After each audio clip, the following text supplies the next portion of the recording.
I'm going to come out and say it. I still believe in the Cleveland Guardians. I've seen a lot of Cleveland Guardians fans, especially saying that the season is over and they're giving up on the team after a tough loss yesterday to the Tigers. But if we really assess the situation, we got a 1-1 series here with Alex Cobb going into Detroit to face off against a chaos game on the other side in Detroit. First thing that I'm hearing is a lot of doubt for Alex Cobb. And yes, he's not maybe your ace. He's not Tarek Skubal, but he's still a very solid pitcher. His last time out against the Pirates, and I know it was the Pirates, he threw a perfect game through 6 innings before he came out of that game injured. And also, I've heard a lot of concerns about his age.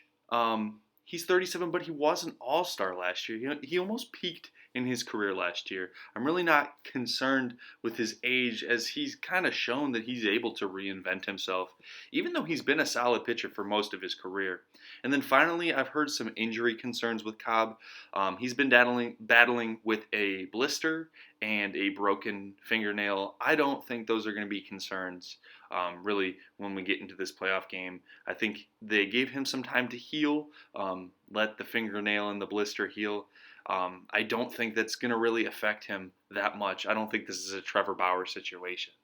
And then on the other side for Detroit, we have a chaos game that's scheduled. And this is almost something that I view as sort of a positive for the Guardians. I know, yes, they've struggled against the Detroit bullpen in the past, but we're not facing Terry Skubal, and that's an automatic plus. Also, we got at Tyler Holton in the first game. The Guardians hitters pounced on him for 5 runs before he was even able to get an out.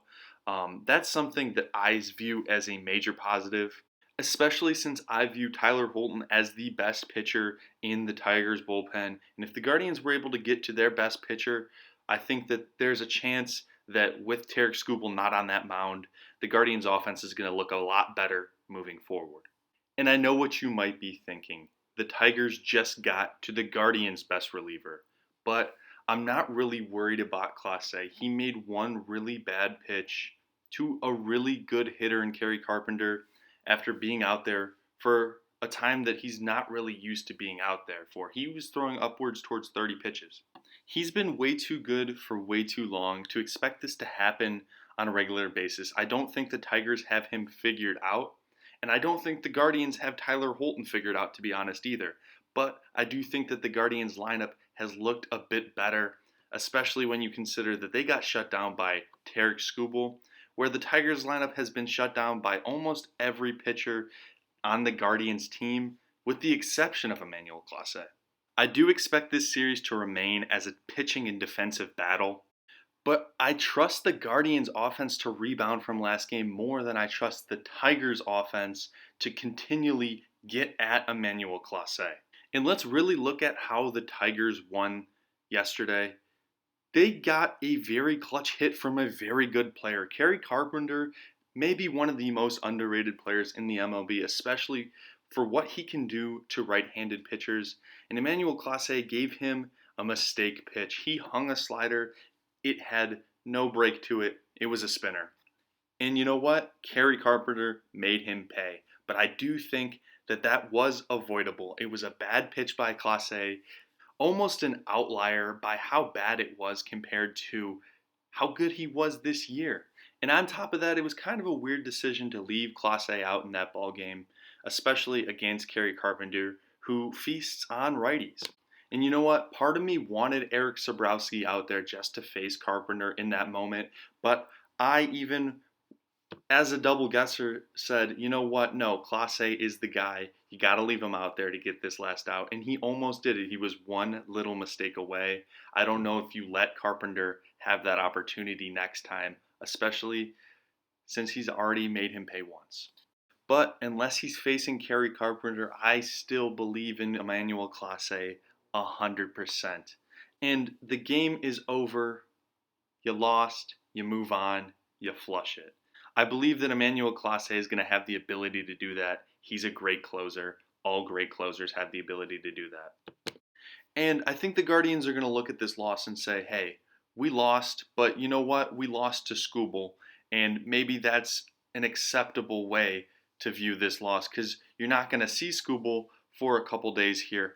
And the Tigers deserve to win this game based on what Scooble gave them.